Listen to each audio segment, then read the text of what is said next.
Buying and building your own growing dome is a labor of love, but it is 100% possible. Today we'll be meeting with Andrew Trujillo, who is a father, a veteran, and a modern homesteader of sorts.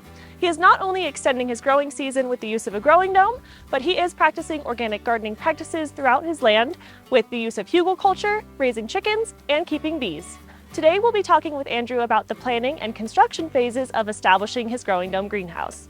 Make sure that you subscribe and turn on the notification bell so that you don't miss our future episodes. Hi Andrew, thanks so much for having me out here. Yeah, no problem. So what made you pick a growing dome out of all of the greenhouse options out there? So a little background. I was introduced to the Growing Spaces Dome back in 2016 at the Pine River Library. They have a 26-foot dome over there, and instantly when I walked into the dome, I knew that it was something special. Just the shape, ability to grow year-round, all the stuff that was growing in there, even though it was, December. It was just a really beautiful experience walking into that dome the first time, and I knew that I was going to have one someday. So why did you choose this size of growing dome? By end of 2016, I had an 18-foot grow dome that I deconstructed. It was out in Fort Garland, shipped it over here, and then reconstructed it on my other side of the property. And that's the dome I had been growing in for the past, 6 years.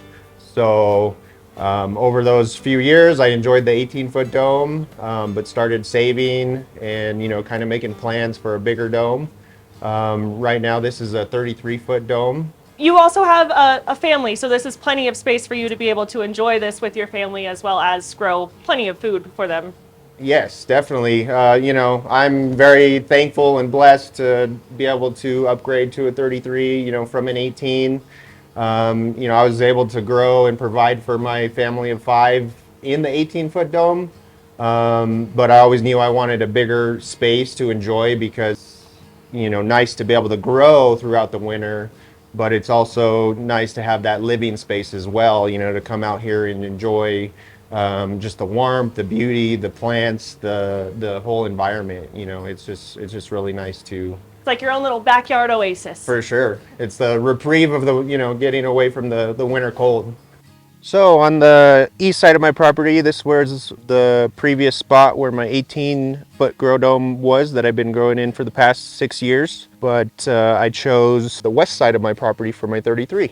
So why did you end up choosing the west side of your property? I chose this side just because it's a little bit more open than the east side was. If I would have put the 33 over there, it would just have been a little bit tight. So it's just a little bit more open here, and then it's also a shorter distance from the dome to the back door. So, there's only about 40, 50 feet from door to door, which is nice, especially during the winter time. We do always recommend that our customers place their dome in close proximity to their house just for usability purposes, like you said. Yes, definitely. The 18, it was still fairly close, but, it's still a little bit of a walk, more like 100 feet, 150 feet. This is definitely a lot more convenient and just a nicer walk, less snow to shovel during the winter time. Yeah, that's always nice. So the first step of building a growing dome is obviously the site preparation.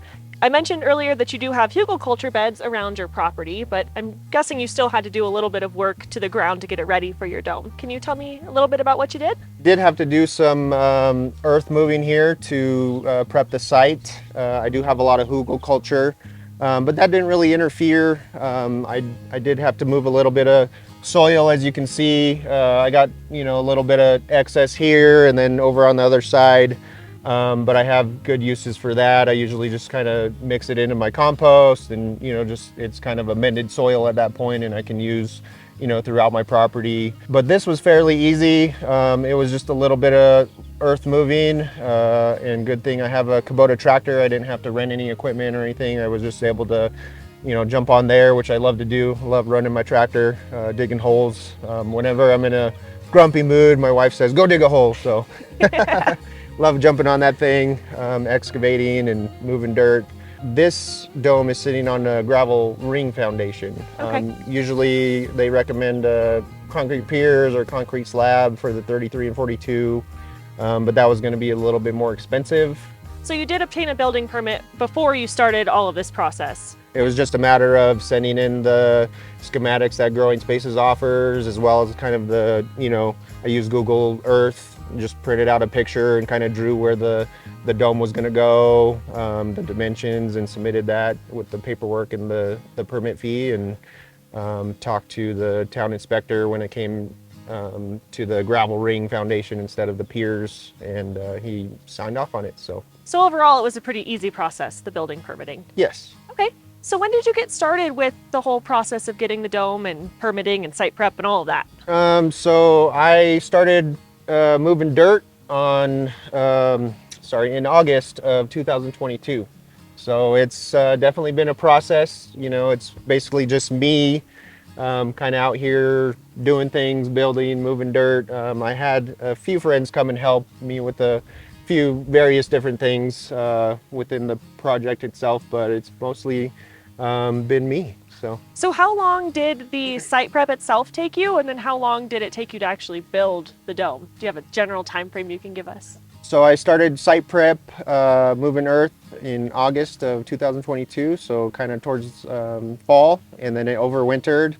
I got my permit the end of that year, and in the spring of 2023 is really when I started to, get after it and actually make it happen. And so you got your growing dome in the spring, and you actually live in close enough proximity to our facility that we were able to deliver it to you. How did you store the kit in the meantime? So the whole kit, panels, wood, everything just went in my one-car garage.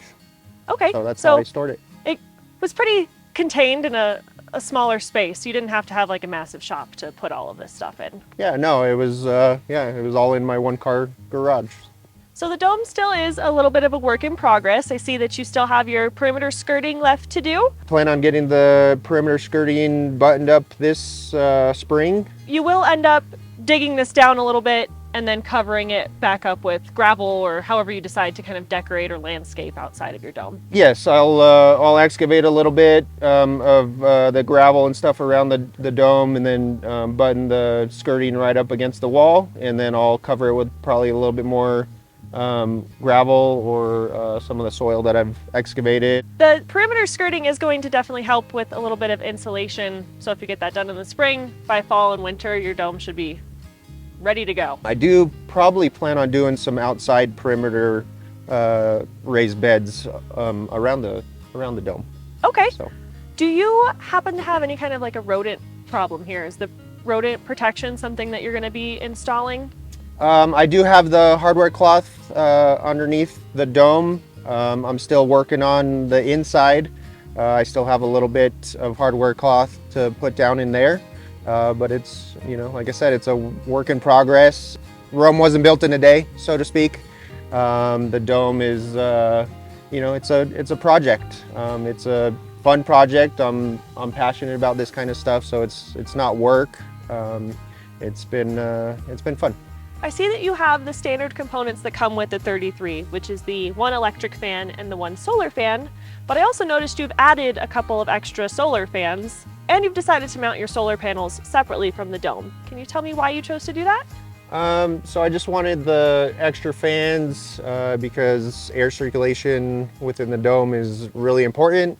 Just keeping it more regulated. During the summer, the domes can tend to get a little warm, so I just wanted that extra bit of airflow to help regulate that temperature, keep it more of an ambient outside temperature, even within the dome. That's why I chose the few extra fans that I got. And then I chose to mount them on their own little bracket here because I didn't want panels up on the dome. I didn't want to be like poking more holes in the polycarbonate, and this is just I think looks a little nicer. It's easier to maintain, and the panels are all at the same angle, and I can adjust them if I need to throughout the winter and the summer. Yeah, it's all personal preference, but Yeah. I understand it's easier to maintain and the visual appeal of it as well. Yeah, I do plan on kind of cleaning this up a little bit, making it a little bit more visually appealing as well as structurally sound. This was just a little bit of extra lumber that I had laying around. They're positioned on the south side and they're at a 45-degree angle right now, but I noticed that the 45-degree angle, is great for the wintertime sun, but not necessarily the summer sun that tracks really high in the sky. So I'll end up changing the angle of the panels as well, because that's when I'm going to be using them the most is during the summer. So Growing Spaces doesn't supply you with the materials to create a separate solar array, but it's definitely possible, and you've proven that it's fairly simple to do. There are a few other items that Growing Spaces doesn't supply just because they are bulky and costly for us to ship. So let's go inside and talk about those. So the tubing for the undersoil system and the sheet metal for the above ground pond are two of those items that are a little bit too expensive for us to ship. And I know you live in a more rural community. Were those easy for you to source? Yeah, definitely. We're only 30, 45 minutes from Durango. There is a local Home Depot, and that's where I ordered the corrugated tubing and some of the other items that I needed. And they actually delivered it right to my, driveway, right to my home. So that was really easy. And then the sheet metal for the pond, I got from Cal Steel, also in Durango, which is only 30 minutes down the road. I just called them up and told them what I needed, and they cut it to size, and I just picked it up. So you were able to find a local HVAC or sheet metal supply company, and then you utilized the big box store for the other components. Yes, yeah, it was a pretty easy process. Thank you so much again for having us out to your property and walking me through step by step everything that you've done to get the site prepared and the construction and some of the customization options that you've done. You are still building out the inside, so I'm looking forward to seeing what your plans are and how that all ends up coming together. So make sure you turn on the notification bell, subscribe, and follow us on all of our social media platforms. You can also follow Andrew at Green Thumb Daddy on Instagram and Facebook. Thank you so much for watching, and we'll see you soon.